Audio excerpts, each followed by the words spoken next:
Bismillahirrahmanirrahim. Assalamualaikum warahmatullahi wabarakatuh. Alhamdulillahi rabbil alamin. Wahdahu wassalatu wassalamu ala asyrafil anbiya'i wal mursalin Sayyidina wa maulana Muhammadin wa ala alihi wa sahbihi wasallam ajma'in. Alhamdulillah, kembali kita bersyukur kepada Allah Subhanahu wa ta'ala yang masih terus memberikan kita rahmat dan karunia yang tiada terhingga. Salawat dan salam kita sampaikan keharibaan Nabi kita besar Muhammad sallallahu alaihi wasallam. Allahumma salli ala Sayyidina Muhammad wa ala ali Sayyidina Muhammad. Sahabat Taubi, di bulan puasa ini marilah kita berdiskusi kembali mengenai kajian-kajian Islam yang insya Allah memudahkan kita untuk mengenal jalan kembali kepadanya. Baiklah, malam ini jumpa lagi dengan saya, Wak Ngah, biasanya ya. Marilah kita buka diskusi kita dengan lafaz basmalah. Bismillahirrahmanirrahim. Sahabat Taubi, pada kesempatan kali ini kita akan berdiskusi mengenai apa itu ihsan. Nah, ketika kita bertanya apa itu ihsan, pasti nanti dalam bayangan kita ihsan itu yang nama orang gitu ya. Padahal jauh dari itu, bahwasanya ihsan itu sudah disebutkan di dalam hadis Nabi. Ada dua riwayat yang mengatakan ya. Ada yang diriwayatkan oleh Muslim dan ada juga yang diriwayatkan oleh Bukhari ya. Di dalam hadis Arba'in yang kedua dan juga di hadis Bukhari sudah disampaikan ya. Nah, pertanyaan yang tadi adalah mahwal ihsan. Apa itu ihsan? Ini kan bentuk pertanyaan. Kalau sudah bentuk pertanyaan berarti kita perlu mengerahkan segala kemampuan yang kita miliki, akal pikiran kita kumpulkan seluruh data-data yang berkenaan dengan ihsan. Itulah baru bisa menjawabnya. Jangan kita tunggu ihsan itu datang. Memang ihsan itu adalah hadiah yang diberikan Tuhan. Tetapi kendati pun dia hadiah, tentu ada cara yang bisa untuk paling tidak mendekati lah ya untuk pemahaman kita mengenai ihsan. Nah, suatu ketika Jibril berkata kepada Rasulullah Muhammad sallallahu alaihi wasallam, "Ma huwal ihsan?" Apakah itu ihsan ya Rasulullah? Maka Rasulullah menjawab, ihsan itu adalah anta'budallah ka'annaka tara fa illam takun tara fa innahu yaraka. Ihsan itu artinya engkau menyembah Allah seolah-olah engkau melihat dia. Tetapi kalau kau nggak melihat dia, pasti Allah melihatmu. Nah, ini kan satu permasalahan bagi kita sebagai orang yang mengaku Islam, yang beragama Islam gitu. Ihsan itu menyembah Allah. Berarti kan ihsan itu berkaitan erat dengan ilmu menyembah, gitu ya, mengenal di situ ya. Nah, berarti kan perlu pemikiran yang lebih dalam lagi, lebih luas lagi di sini ya. Artinya keterlibatan zohir dan batin si manusia itu sangat erat kaitannya untuk memahami yang ada di sini.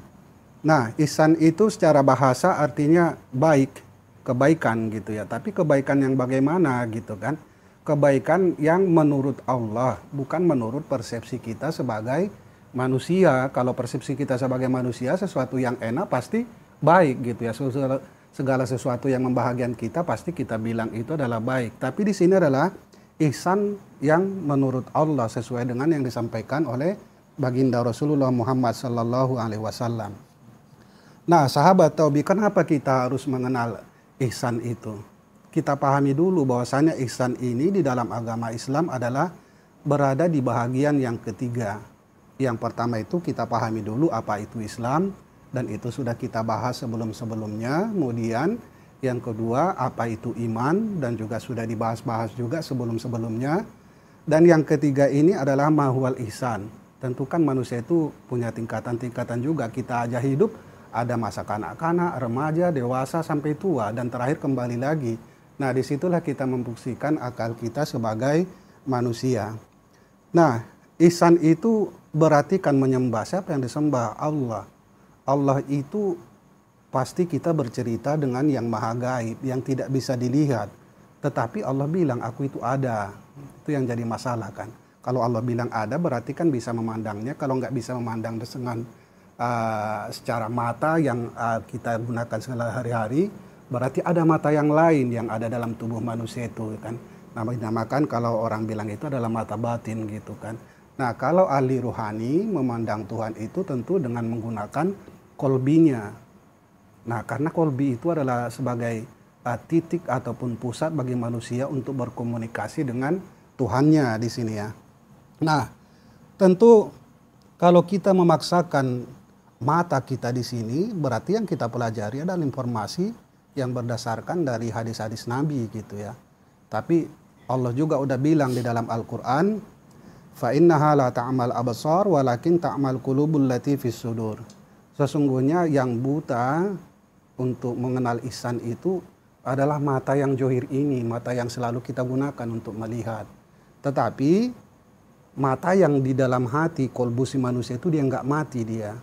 Nah, yang menjadi masalah kita sering mematikan kolbi kita, tidak mau mengenal kolbi kita, tidak mau berbicara dengan hati kita di situ ya. Itu yang menjadi masalah di dalam kehidupan kita ini. Nah, sahabat Tobi, tentu ketika bicara masalah ihsan itu adalah ilmu menyembah, kan ada kata-kata seolah-olah. Artinya si manusia itu ya nggak mungkin lah bisa melihat Tuhan gitu kalau di situ ya. Tetapi Allah tetap bilang, antakbudallah, ya udah kau sembah aja Tuhan gitu kan. Di situ kan seolah-olah. Artinya keilmuan menyembah, bermakrifat mengenal dia itu tentu Allah turunkan kepada pewaris-pewarisnya yang menjadi yang mengajarkan agama Islam di masa Rasulullah. Ya Rasulullah sebagai orang atau nabi yang mengajarkan mengenai ilmu ihsan yang bertemu langsung dengan Tuhan gitu ya. Apakah berhenti sampai di situ? Ya enggak. Kan ada pewarisnya lagi, mulai dari sahabatnya terus sampai kita pada akhir zaman ini. Tentu ilmu ihsan itu tidak bakalan hilang. Kalau hilang ilmu ihsan macam mana? Ya kan kiamat jadinya gitu kan. Jadi nggak ada lagi kehidupan ini. Itu ya. Artinya ilmu ihsan itu bisa dipelajari, tapi masalah hasilnya biar Allah yang berkomunikasi langsung kepada hambanya. Nah, sahabat Tobi, sebagai kesimpulan kita pada kesempatan kali ini, bahwa ihsan itu adalah buah atau hasil dan hanya bisa didapatkan dengan belajar kepada manusia yang mengerti dan paham betul dengan makom ihsan. Silakan kalau mau bertemu dengan mengenal dengan makom ihsan, silakan berjumpa dengan manusia yang hidup yang mengajarkan mengenai ilmu ihsan. Dan kemudian yang kedua, wajib memahami mengenai hakikat diri, terutama mengenai ihsan ini ya, karena itu berkaitan dengan ilmu syahadat, ilmu memandang. Ihsan itu artinya memandang, ilmu syahadat. Di rukun Islam yang pertama kita belajar mengenai syahadat, di rukun iman juga kita belajar mengenai ilmu syahadat, dan di ihsan ini juga kita belajar mengenai ilmu memandang. Di situ dia syahadat, menyaksikan, disaksikan gitu. Masalahnya siapa yang mengajarkan kita ilmu kesaksian? Dan itu masih ada nggak? Pasti ada. Ketika Allah memberikan satu ultimatum, pasti Allah sudah memberikan atau tentu ada yang menyampaikan mengenai ilmu ihsan itu. Nah, sahabat Tobi, tentu segala silap kata dalam penyampaian pada materi ini mohon kiranya untuk dimaafkan, dan perlu kita sadari juga bahwasanya materi ini adalah sebagai memudahkan kita untuk mengenal dan terutama untuk mencari pandu kita untuk mendapatkan apa itu yang dinamakan dengan ihsan.